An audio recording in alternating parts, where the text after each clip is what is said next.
নজিরপুরে বিভিন্ন দল ছেড়ে তৃণমূল কংগ্রেসে যোগদান। নজিরপুরে ইসলামপুর অঞ্চল তৃণমূল কংগ্রেসের উদ্যোগে এক যোগদান সভার আয়োজন করা হয়। এই সভায় বিভিন্ন রাজনৈতিক দল থেকে শতাধিক কর্মী তৃণমূল কংগ্রেসে যোগদান। রানীনগরের বিধায়ক সৌমিক হোসেন তাদের হাতে দলীয় পতাকা তুলে দেন। বিধায়ক সৌমিক হোসেন বলেন, তৃণমূল কংগ্রেসের উন্নয়নমূলক কাজের প্রতি আস্থা রেখে এতজন কর্মী আমাদের দলে যোগ দিয়েছেন, তাদের আমরা স্বাগত জানাই।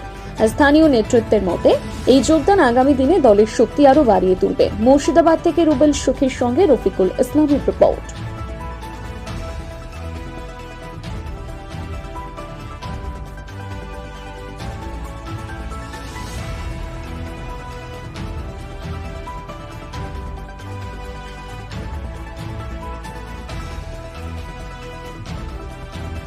তাদের কিছু সহযোগী সিপিএম কংগ্রেস তারা ক্যালকুলেশন করে নেয়, যেখানে বিজেপি দেখে মুসলিমের সংখ্যা বেশি আছে সেখানে সিপিএম কংগ্রেসকে পাঠিয়ে দেয় ভোট করার জন্য।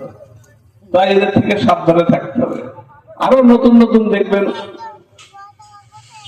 কিছু কিছু আরো দল উদ্ভব হবে ভোট কাটার জন্য, বিভিন্ন নাম দিয়ে তারা আসবে।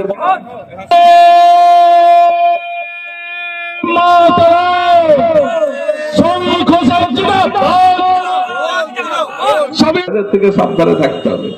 তাই সকলকে বলবো, মমতা বন্দ্যোপাধ্যায়ের পাশে থাকুন। মমতা বন্দ্যোপাধ্যায় ভালো থাকলে বাংলার মানুষ ভালো থাকবে। এই বলে সকলকে সালাম আদাব নমস্কার জানাই। বিজেপির হাত শক্ত করতে এখানে আসবে, সাবধানে থাকতে হবে, সাবধানে থাকতে হবে।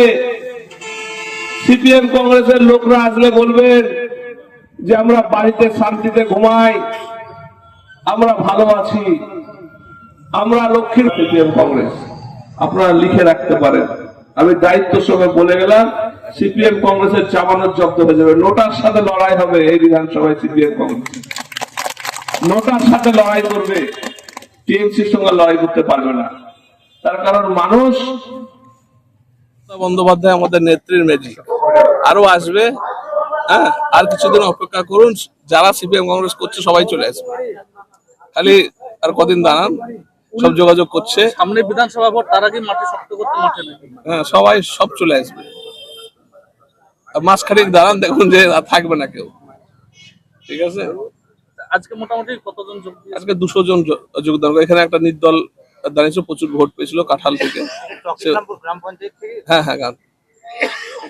ঠিক আছে, আপনার হাত ধরে হলো? না না, এখানকার সবাই নেতৃত্ব, আমাদের অঞ্চল নেতৃত্ব আছে, ব্লক সভাপতি আছে, অঞ্চল সভাপতি, প্রধান, সবারই নেতৃত্বে। নির্দল থেকে এসছে, সিপিএম কংগ্রেস থেকে এসছে। কোনো বার্তা দিতে চাইবেন নির্বাচনের আগে বিরোধী দলদের জন্য? বার্তা কি দেবো, ওরা তো, ওদেরকে মানুষ ভুলে গেছে, ওদেরকে আর বার্তা দিয়ে বড় করে লাভ নেই। আমরা অন্য রাজনীতি করিনি। প্রথমে এই নাজিরপুরেই সৌমিক হোসেনের ভোট করেছি আমরা, দিয়ে মাঝে পঞ্চায়েত ভোটে আমরা নির্দল করেছিলাম প্রার্থীর গড়মিলের জন্য। আমরা আবার পুনরায় আগের দলই ফিরে আসলাম। আমার ভাইপো সৌমিক হোসেন খুব কাছের ভাইপো, আমার মানে জানের ভাইপো বলা যায়। সৌমিক হোসেনকে প্রথম আমি জিজ্ঞাসা করেছিলাম নাজিরপুরে, যখন এসছিলেন উনি বিধানসভা ভোটের আগে, ভাইপো 63 নাম্বারে গিয়ে তোমার ফাইনাল না? তো হ্যাঁ চাচা, মোটামুটি ফাইনাল হতে চলেছে। পুরোটা বলেছিল না, ফাইনাল হতে চলেছে, এই কথাটা আমি জিজ্ঞাসা করেছিলাম। আমার নাম আর্জেন শাহ, নাজিরপুর।